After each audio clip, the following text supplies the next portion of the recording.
It is closing day at Woodbine, Sunday, December the 17th. It has been an absolute blast covering Woodbine each and every day.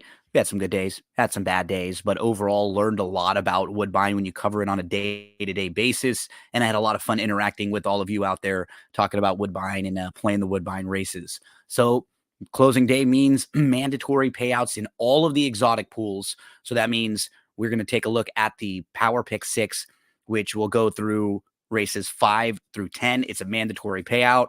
That also will take care of the late pick 5. That'll also take care of the last race if you want to know. And any thoughts on that jackpot high 5 payout. So get involved. Remember, they have the 20-cent based wagers, and you can actually get DRF past performances, all access past performances for free right now when you sign up for a DRF Bets account. Use the promo code STAKES. You want to deposit $200 right away because it'll give you a $200 match deposit bonus. It'll load you up with 10 free all access past performances. And then every time you wager $50, you'll get credit for another closing day. Awesome time handicapping the races at Woodbine. Looking forward to hopefully making a trip up there next year. Let's see if we can finish up strong with some winners. Let's jump into race number 5. So I'm going to take a look at Fast and Ready here to start. The number 5 has the blinkers coming on. He's going to take a drop in class. He was facing the maiden specials last time out. He was at this level 2 starts back. He was a good second. But honestly, that 4th place finish last time was pretty good in a race where the horse who won pretty easily. And Fast and Ready had a good start, but was in traffic and just got shuffled back in between horses, was back to 5th, was 3 lengths off. And the eventual winner was the 4-5 favorite who opened up. It was a blanket finish for the minors that day. So the blinks come on for the drop in class. I think Fast and Ready will be in the mix throughout. The 4 People Are People was a really good closing second. No knocks on that one in the debut. I also think the 10 is intriguing.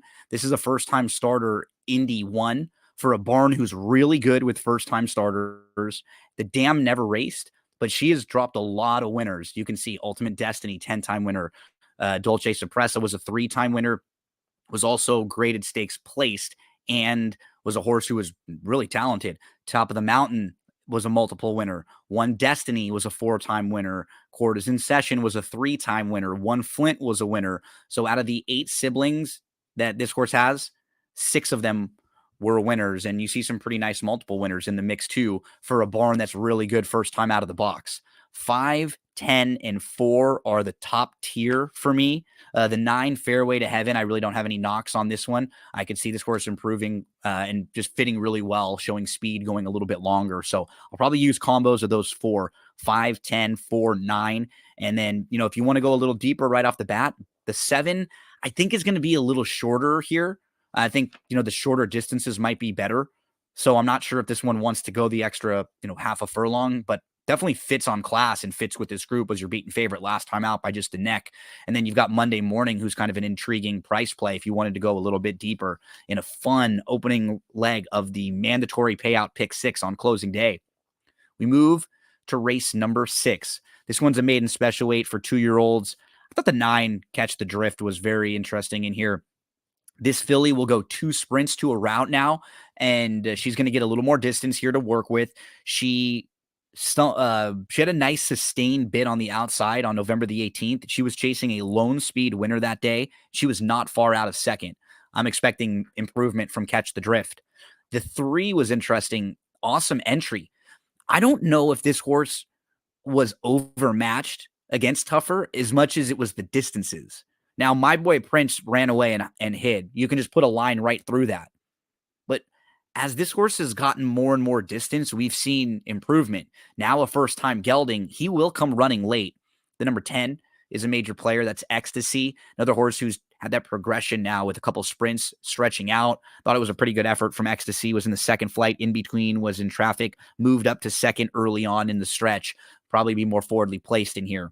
9, 3, 10 is my top tier. You want to go a little deeper, it's the 1 and the 8. They're obviously logical, but I kind of like that second tier of prices a little bit better. So I'm going to try to build around the 9, 3, and the 10 in here, with both the 8 and the 1 making a lot of sense, and probably horses I'll use on 1 or 2 of the deeper tickets. Let's go to race number 7, we'll build a lot around the number 2, Reloads Rascal. My main concern is just distance, right? Does this horse want to get the 6.5? But he has legitimate excuses for some of his poor performances. I don't even know if you'd really call them poor when he was 4th and 5th and not beaten a whole lot in either of those. He has speed, but he's shown us he can come from off the pace. And I just think he has a ton of upside in here. So I'll have some tickets where I'm singling Reloads Rascal. I will also include on other tickets the 3 Bachelor Pad, who's just been in fantastic form as of late, an 11-time winner. He steps up in class, but towards the end of the meet here, we know he has speed. He can actually sit off a little bit if he needs to. I think he'll be in the mix and forwardly placed throughout. The 11's also super logical if you were going a little bit deeper in here. So I wasn't too outside the box in here. That's why I'll likely key in on the 2, who I think is a major player. We move to race number 8. This one's an optional 50, 6.5 on the synthetic. The 6 horse Moon Landing was really impressive last time out. Another horse where you kind of go through his form overall, and a lot of things make sense. He was in the King's Plate earlier this year. You eliminate that race, and the turf race, you can probably put a line right through the tries on the turf. Overall, pretty solid form, and he fits very well with this group. Has a nice kind of tactical running style. Thought the 4 Zakari was a price horse I want to include. Lightly raced with some upside. Thought that effort going 5.5 was pretty good, and I think he will be even closer at the 6.5 distance here going early on. The other one on the radar for me would be the 10 Coherence to the outside. This is a horse who I think will be closing for sure. So I'm not really as concerned about the outside draw if he's able to just take back a little bit and pick up some pieces late at least. So we'll be using combos of 6, 4, and 10 in race number 8.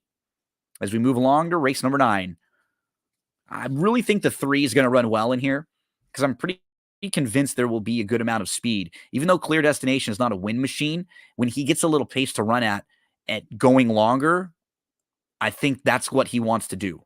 Longer, at this level, and with some pace. And it feels like you'll have Reloads Rebel going. You'll also have Steak and Cheese going for sure. JP wants to be really close, as does Rosebud's Hope. So I think with the combination of them, you could see a pretty fair amount of speed in here. I wanted both the 2 and the 3 because I liked Simcoe a lot going into some of those stakes races before the Marine and then the plate trial and then the breeders. He ran into some of the best 3-year-olds up at Woodbine, and now it's sort of like a starting over point for him. And again, he'll get that type of trip coming from off the pace a little bit. So I'm going to use Simcoe also with Clear Destination and the 7 JP Hellish, who has speed. He can sit off a little bit. He's definitely the horse to beat in here. Final race of the meet. Remember, race number 10 means mandatory payout in that jackpot high 5. So get involved in all of those mandatory payouts on Sunday at Woodbine. Race number 10, I'm going to look at the 2 in here, Quiet Intent. If you just put a line through that last race when he lost the rider, coming into that, this horse was in very nice form. He won at the 25 non-2 level. He was competitive against better, and he's a little versatile too. He's got some speed, but he doesn't have to, he can pass horses, doesn't have to be way out of it.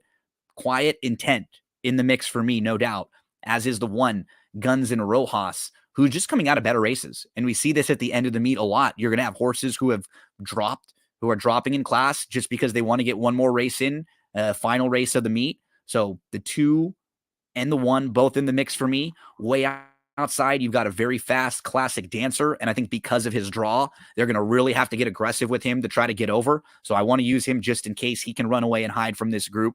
The 8 is a player here also. Jimmy's big day off that monster win last time out. And you look at the races around the 25 level, they've been very competitive.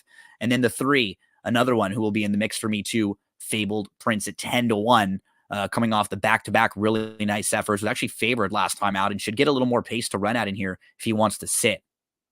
So good luck to everyone on closing day at Woodbine. I really enjoyed talking Woodbine racing with all of you. And remember, anytime you're handicapping the races, go to drf.com. You can sign up now for a DRF Bets wagering account, and you can get those past performances for free. We'll have a lot more coverage of racing now over the next couple months. We'll shift to Santa Anita, as Santa Anita will open up soon, and we'll have daily coverage from Santa Anita there, as well as coverage from Gulfstream on the weekends. Make sure to give us a follow on Twitter It's me, Gino B, and download the podcast. That's what G said podcast. Anywhere you get your podcasts, make sure to subscribe there. Hope everyone has a very nice couple of weeks leading into Christmas. Happy holidays, everyone, and good luck on closing day at Woodbine.